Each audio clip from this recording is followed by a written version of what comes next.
Hey there guys, Dirty H here and welcome back to episode 10 of New Zealand City Skylines. And wow, episode 10, woo-wee, we're in double digits, pretty cool. So in this episode we carry on with our rural theme, and we also create a cool little township at the base of a new mountain that's loosely based off a town in New Zealand called Owakuni, which is a central North Island city at the base of one of the only ski fields in the North Island. And it's got some pretty cool little quirky points of interest, and it's just a trendy little city, so I thought that would be good inspiration. And in between where we build that and where the original city lays, I also put in some farmland and try and do a bit more rural detailing through there. The first bit of farmland that I put in here is right on the edge of this industrial area, which is on the northern edge of the city, and it's pretty basic the way that I do this. I just use the surface painter to paint different fields. I do change it from this horrible bright green that you can see here,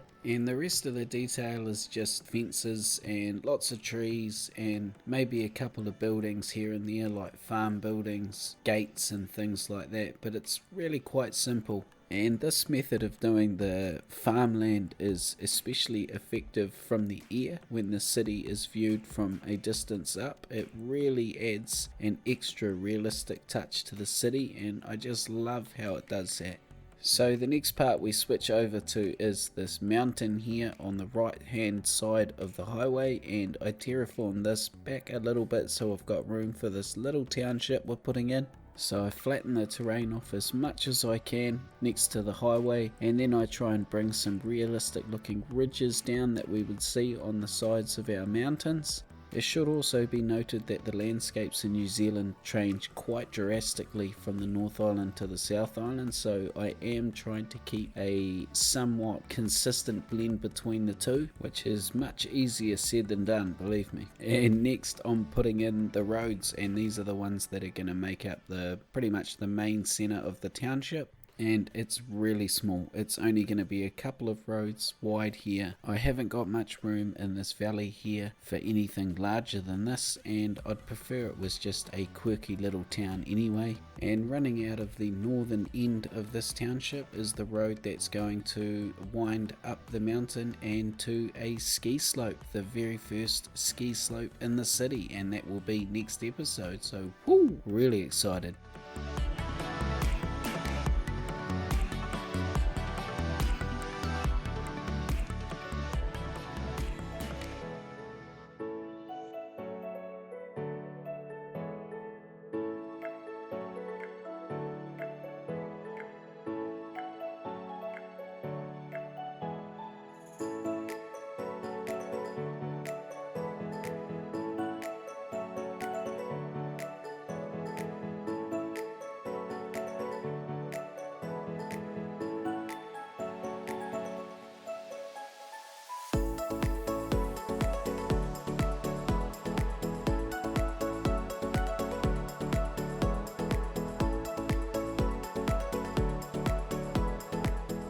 This little township out here is going to see lots of hotels, motels, and just lots of recreational areas. Owakuni, which is a city we're taking the inspiration from for this, is full of activities that you can do. For instance, when the snow's bad up on the mountain, there's a skate park nearby, and there's lots of other activities you can do like mountain biking, and there's lots of pubs and restaurants, and yeah, just heaps of things to do. And I've had this really cool spa and hotel asset from the workshop for ages, and I haven't been able to use it, and here is a perfect opportunity to use it, and it just looks awesome. I love the way it looks, and I'm stoked I can finally use it. So the other thing we're putting in this area is just lots of residential houses. There's going to be probably a good half of the township is just these generic Kiwi style houses, but along the main road I've used the same theme that I've used throughout the city and put these larger apartment style blocks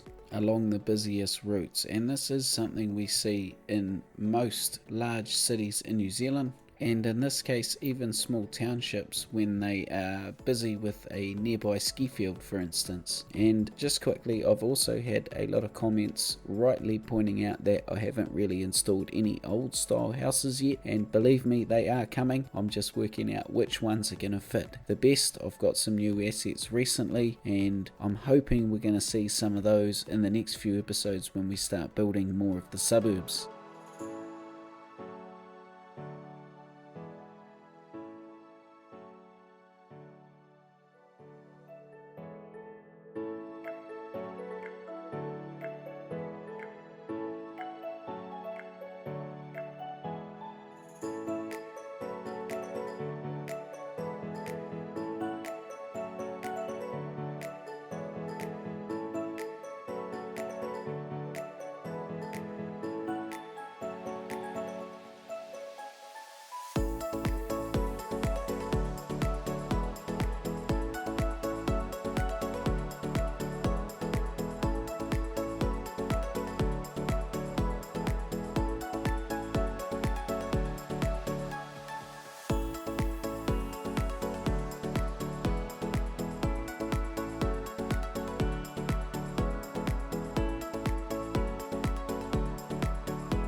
So New Zealand being New Zealand, there's obviously a lot of farmland, and this technique I explained earlier of using the surface painter and fences, I could go much more detailed than this, but I realise I'm going to do a large portion of the map with this style, and I'd prefer to use as less props as possible. So for these paddocks that are really close to the city, they are going to be much more detailed than the ones we're going to see further away, and that's a choice that I've probably made on behalf of my computer. I don't want it to turn into a potato, to be quite honest. I also spend a bit of time here finishing off the industrial area all the way over to the highway with just gravel areas with overgrown grass and whatnot, and then I carry on with some more paddocks up a little bit further. And for all of you comedians out there, no, I don't have any sheep in the city yet, although I am actually planning on doing it, because how can you have New Zealand without sheep, right?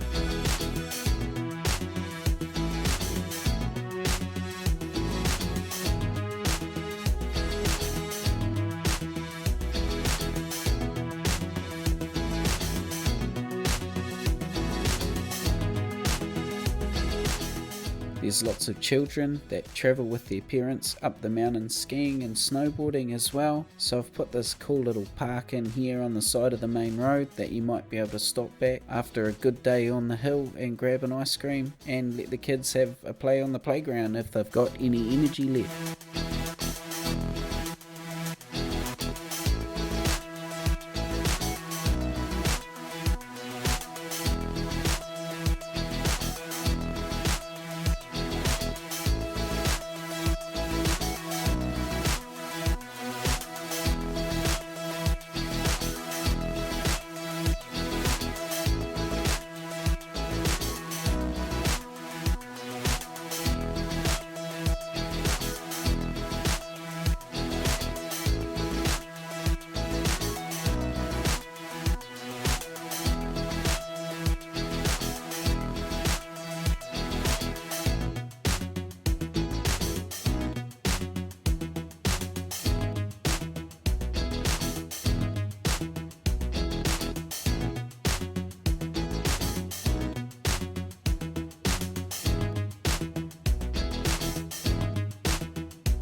Another point of difference that I really wanted to add to the city was these thermal pools or hot springs. New Zealand is littered with these thermal pools right through the North Island, especially right through the middle in places like Rotorua and Taupo, and this is because obviously New Zealand is very geologically active. We even have a hot water beach here where the temperatures of the water can reach up to 50 degrees and can actually burn you if you're not careful. So very appropriate to have these thermal pools installed, and if you guys have ever been up the mountain skiing, you'll know that it feels fantastic. It's great for the muscles to loosen up in a hot pool or a sauna afterwards. Now these particular springs are actually inspired by some ones I went to in Melbourne, Australia at the end of last year just before lockdown.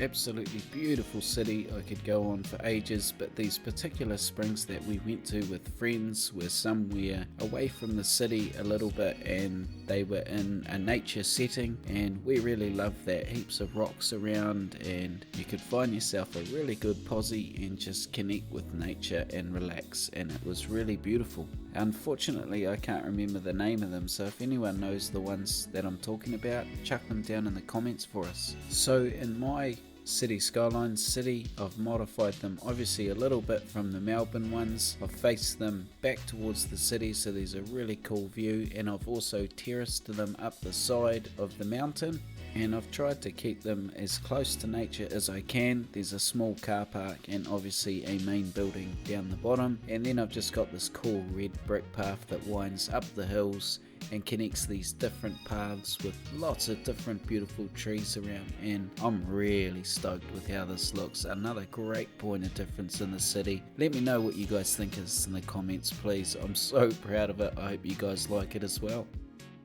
This really strange road that you're seeing me put in here at the top of this suburban road is going to give me access to a small coffee shop that I want to put right at the top of the springs area, and the reason I'm hiding it is because I want trucks to be able to get into the coffee shop and have it actually work, and I'm also going to put entertainment cubes in there as well to draw more people up the park and through the hot springs area. I also want to make sure my city runs like a normal City Skylines city, and I don't want any notifications coming from this coffee shop in the middle of nowhere if I can avoid it. So I hide one end of the road under some mossy rocks and connect the other road up to the suburban road, and then just go to town detailing this little coffee shop and really try and make it a place where I'd like to sit down and have a coffee myself.